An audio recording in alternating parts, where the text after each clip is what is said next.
رتبہ اس کی بات کو نظر انداز کرتے سامنے پڑا بریسلٹ اٹھاتے پہننے لگی۔ وہ اس کا حق بند کرتے کہ زاویار آگے بڑھا، اس کی مدد کرنے لگا۔ اسی لیے میں سوچ رہا ہوں کہ آج ہم نہیں جاتے۔ اس کی فضول گوئی پر رتبہ نے غصے سے اسے دیکھا۔ ارے اگر تمہیں کسی کی نظر لگ جائے گی تو تمہارے بغیر میرا اور الیار کا کیا ہوگا؟ زاویار کی بات پر رتبہ ایک ہاتھ کمر پر ٹکا کر بولنے لگی۔ واہ کیا انداز ہے تعریف کرنے کا۔ وہ طنزیہ لہجے میں بولی کہ ایک دم زاویار کو کچھ یاد آیا۔ وہ بھاگ کر الماری کی جانب گیا تھا۔ کچھ دیر بعد وہ ہاتھ میں کچھ چھپائے اس کے سامنے کھڑا تھا۔ اب یہ کیا ہے؟ رتبہ کو تجسس ہوا۔ پہلے اپنا منہ ٹھیک کرتے آنکھیں بند کرو اور جب تک میں نہ کہوں مت کھولنا۔ رتبہ نے آبرو چکاتے ہوئے اسے دیکھا تھا۔ پلیز۔ زاویار کے دوبارہ کہنے پر اس نے آنکھیں بند کر لی۔ وہ محسوس کر سکتی تھی کہ زاویار اس کا ہاتھ تھامے کھڑا تھا۔ میں آنکھیں کھول دوں گی زاویار۔ وہ اسے مطلع کرتے آنکھیں کھول چکی تھی جبکہ زاویار سامنے ایک ڈبیا میں انگوٹھی لیے کھڑا تھا۔ کافی دنوں سے تمہارے لیے کچھ لینا چاہ رہا تھا مگر ٹائم ہی نہیں مل رہا تھا۔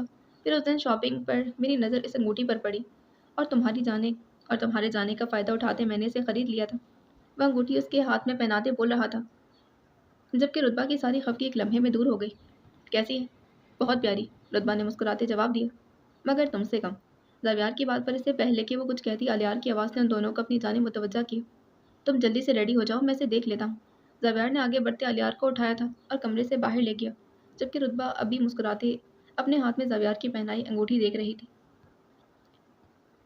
سڑک پر دوڑتی گاڑی میں اس وقت آبرو موجود تھی۔ آئرہ کو اسکول سے واپس گھر چھوڑتے اب وہ اپنی منزل کی جانب رواں تھی۔ ذہن کے پردے پر ایک بار پھر ماضی کی یادیں لہرانے لگی تھی۔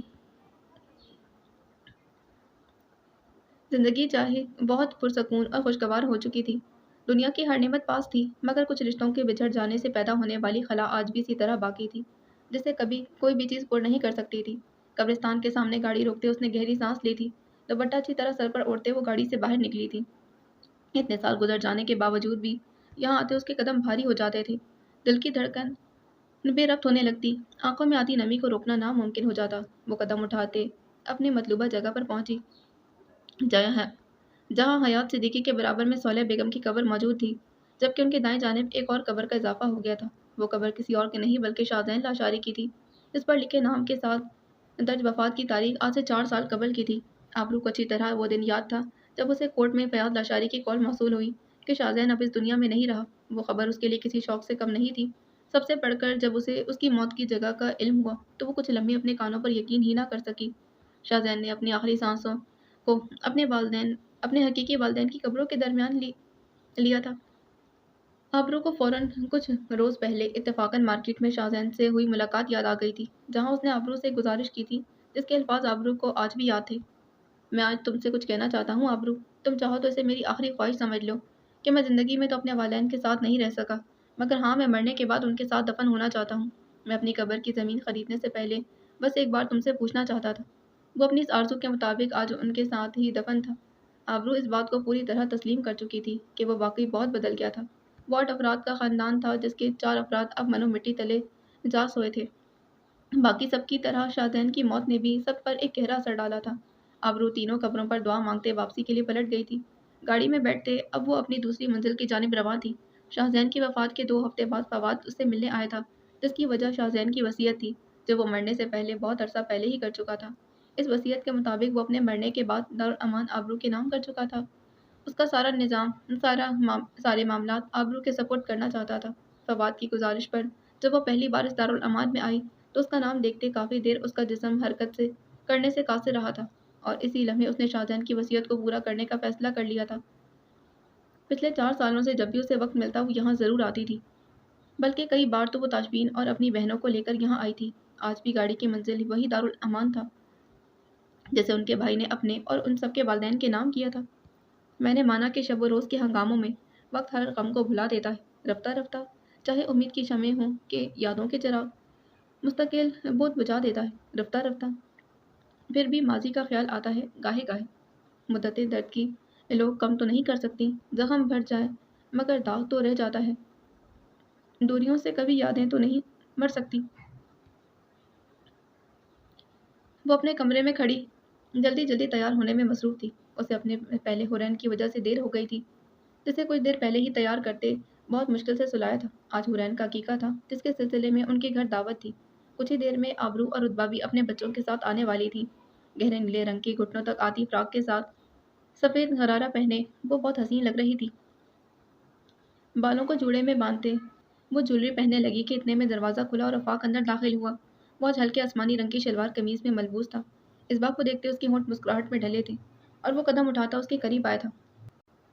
ہر بار کی طرح اس بار بھی میرا انتخاب بہت اچھا ثابت ہوا ہے۔ مورین کے جاگ جانے کے ڈر سے اس کی آواز مدھم تھی۔ اور میرا بھی، اس بار جواب دیتے مسکرائی تھی۔ یہ ڈریسز 2 دن پہلے ہی وہ خرید کر لائے تھے۔ اس بار ایک نظر آئینے میں نظر آتے اپنے عکس پر ڈالتے سامنے آفاق کو دیکھتے ہوئے بولی تھی۔ وہ آفاق کے لائے ہوئے گجرے ہاتھ میں پہنے اور آفاق کچھ دیر پہلے اس کے لیے لائے گجرے ہاتھ میں لیے کھڑا تھا۔ اس بار مسکراتے اس کے قریب آئی تھی۔ آفاق نے مسکراتے گجروں کو اس کی کلائی کی زینت بنایا تھا۔ تھینک یو، اس بار مسکرا کر کہتی پلٹی کہ آفاق نے اس کی کلائی تھامتے اسے روکا تھا۔ وہ سوالیہ نظروں سے اسے دیکھنے لگی۔ آفاق گہری سانس لیتے بولنے لگا، تھینک یو سو مچ اسبا، میری غیر موجودگی میں جس طرح تم نے گھر اور بچوں کی ذمہ داری سنبھالی ہے، اپنی ذات کو پسے پش ڈال کر امی اور بچوں کا خیال رکھا ہے، اب بھی رکھتی ہوں۔ میں اس کے لیے دل سے تمہارا شکر گزار ہوں۔ میں خود کو خوش قسمت سمجھتا ہوں کہ تم میری زندگی کی ہمسفر اور میرے بچوں کی ماں ہو۔ وہ واقعی اس کا مشکور تھا جس نے حساس دل رکھنے کے باوجود بھی ہمت نہیں ہاری تھی۔ اس میں شکریہ کی تو کوئی بات نہیں آفاق، یہ سب میرا فرض تھا، اور میں بھی جب آپ کو دیکھتی ہوں تو خود کو بہت خوش قسمت تصور کرتی ہوں۔ خدا کا شکر ادا کرتی ہوں جس نے آپ جیسے شخص کو میرے نصیب میں لکھ دیا، جو محبت، عزت اور حفاظت سب کرنا جانتا ہے۔ اس بار مسکراتے اس کی آنکھوں میں دیکھتے بولی تھی۔ ان دونوں کی آنکھیں اور ان کے الفاظ صداقت کے شاہد تھے۔ اس سے پہلے کہ وہ کچھ اور کہتے، کمرے کا دروازہ کھلا اور حنزلہ اندر داخل ہوا۔ ماما، آبرو رتبہ انی آ گئی ہیں، وہ مطلع کرتا واپس بھاگ گیا تھا۔ کچھ دیر بعد وہ سب لاؤنج میں موجود تھے۔ ایک جانب پر سبرینا کے ساتھ رابعہ بیگم بیٹھی تھی، جبکہ دوسری جانب اسبا کے اطراف آبرو، حرم اور رتبہ موجود تھی۔ الیار اسبا جبکہ حورین آبرو کی گود میں تھا۔ دیکھا، میں نے کہا تھا نا کہ یہ بالکل مجھ پر گئی ہے، رتبہ حورین کو دیکھتے بولی تھی۔ جی نہیں، یہ ہو بہو اسبا جیسی ہے، اس بار بولنے والی حرم تھی۔ کچھ فاصلے پر تاشمین اور آفاق کسی سنجیدہ موضوع پر گفتگو کر رہے تھے، جبکہ زاویار ایک کونے میں حنزلہ اور آئرہ کے ساتھ کھیلنے میں مصروف تھا۔ وہاں موجود ہر شخص زندگی میں بہت سی مشکلات برداشت کرتا یہاں پہنچا تھا۔ ہر ایک کو اپنے صبر کا پھل ملا تھا۔ اگر آج صالح بیگم، حفصہ اور حیات صدیقی یہاں ہوتے تو ان کو خوش و خرم دیکھ کر کتنے پرسکون ہوتے۔ مشکلات تو انہوں نے بھی بہت برداشت کی تھی، مگر اپنے صبر کا اجر وہ اس دنیا میں نہیں بلکہ دوسرے جہاں میں حاصل کرنے والے تھے، کیونکہ یہ زندگی ہر ایک کو اب اس کے صبر کا پھل اس دنیا میں نہیں دیتی۔ آسمان پر چھائی سورج کی روشنی آہستہ آہستہ مدھم پڑنے لگی تھی۔ لان میں ٹیبل کے طرف لگی کرسیوں پر اس وقت سبرینا بیٹھی تھی، جبکہ کچھ فاصلے پر آئرہ ادھر ادھر بھاگتی الیار کے ساتھ کھیل رہی تھی، جو واکر میں قدم اٹھاتا اس کے پیچھے بھاگنے کی کوشش کر رہا تھا۔ سبرینا نے ایک نظر مسکراتے انہیں دیکھا اور پھر اپنی گود میں رکھی ایک سیاہ رنگ کی ڈائری کو جو اب اپنے اختتام کی جانب رواں تھی۔ زندگی انہیں کہاں سے کہاں لے آئی تھی۔ اس ڈائری کے پہلے صفحے سے لے کر آخری صفحے تک ان کی زندگی میں کتنی تبدیلیاں آئی تھیں۔ ہر طرح کی مشکل کا سامنا کرتے انہیں اپنے صبر کا بہترین پھل ملا تھا، مگر آج تک دل میں ایک ملال، ایک پچھتاوا تھا کہ ان کے والدین اس دنیا سے جاتے وقت ان سے راضی نہ تھے۔ کچھ پچھتاوے ساری عمر آپ کا پیچھا نہیں چھوڑتے، اور یہ پچھتاوا بھی انہیں میں سے ایک تھا۔ وہ انہی سوچوں میں گم تھی کہ آبرو اور رتبہ قدم اٹھاتی اس جانب آئی تھی۔ ایک کے ہاتھ میں چائے کی ٹرے تھی تو دوسری کے ہاتھ میں کباب۔ وہ چھٹی کے دن شام کی چائے یوں ہی ساتھ بیٹھ کر پیا کرتے تھے۔ رتبہ اور آبرو کے بیٹھتے ہی سبرینا کی نظر کچھ فاصلے پر سے آتے تاشمین اور زاویار پر پڑی، جہاں تاشمین زاویار کے کندھے پر ہاتھ رکھے اسے کچھ سمجھا رہا تھا، جس پر نہ جانے اس نے ایسا کیا جواب دیا کہ دونوں ہنسنے لگے۔ اپنی اولاد کے چہروں پر مسکراہٹ والدین کے لیے کس قدر قیمتی ہوتی ہے، یہ صرف وہی جانتے ہیں۔ آئرہ بیٹا ادھر آ جاؤ، اور الیار کو بھی ساتھ لے آؤ۔ آبرو ان دونوں کے بیٹھ جانے پر آئرہ کو آواز دیتی بولی۔ اس پر آئرہ ماں کی آواز کو سنتے اس جانب بھاگ آئی تھی۔ آپ رکے بھابھی، میں لے کر آتا ہوں انہیں۔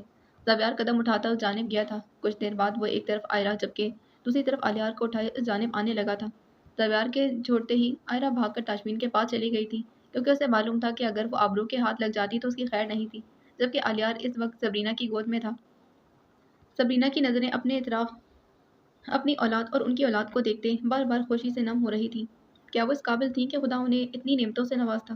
وہ جتنی بار اس رب کا شکر ادا کرتی کم تھا، جس نے انہیں ان کے صبر کا پھل دیا تھا۔ نیک سیرت اولاد کی صورت میں بلا شبہ یہ سب ان کا حاصل عزیز تھا، جو انہوں نے بہت کچھ کھو کر پایا تھا۔ ان کی گود میں بیٹھا الیار ایک دم رونے لگا۔ اسے مجھے دے دیں امو جان، شاید اسے بھوک لگ گئی ہے۔ رتبہ ہاتھ بڑھاتے الیار کو پکڑتے بولی، دوسری جانب اب چائے ختم کرتے آبرو برتن سمیٹ رہی تھی، جبکہ زاویار آئرہ کے پیچھے بھاگتے اس کے ساتھ کھیل رہا تھا، اور کچھ لمحہ بعد آئرہ تاشفین کا بازو کھینچ کے اسے اپنے ساتھ کھیلنے کے لیے لے گئی تھی۔ سربینا نے سامنے ٹیبل پر پڑا پین اٹھایا اور آخری صفحے کے باقی خالی حصے پر چند سطور تحریر کرنے لگی۔ یہ تو زندگی کی کتاب ہے، یہ کتاب بھی کیا کتاب ہے! کہیں ایک حسین خواب ہے، کہیں جان لیوا عذاب ہے، کہیں کھو لیا کہیں پا لیا، کہیں رو لیا کہیں گا لیا، کہیں رحمتوں کی بارشیں، کہیں تشنگی بے حساب ہے، کہیں چھاؤں ہے کہیں دھوپ ہے، کہیں اور ہی کوئی روپ ہے، کہیں چھین لیتی ہے ہر خوشی، کہیں مہرباں بے حساب ہے۔ یہ تو زندگی کی کتاب ہے، یہ کتاب بھی کیا کتاب ہے! The end. So this was the end of this novel حاصل عزیز۔ امید کرتی ہوں یہ ناول بھی آپ کو بہت بہت پسند آیا ہوگا۔ اگر آپ کو یہ ناول پسند آیا ہے تو پلیز میرے چینل کو سبسکرائب کریں، ویڈیو کو لائک کریں، بیل آئکن کو پریس کرنا ہرگز نہ بھولیں، اور ساتھ ہی کمنٹ میں بھی ضرور لکھ کر بتائیں۔ ملتے ہیں ایک نئے ناول کے ساتھ۔ اللہ حافظ۔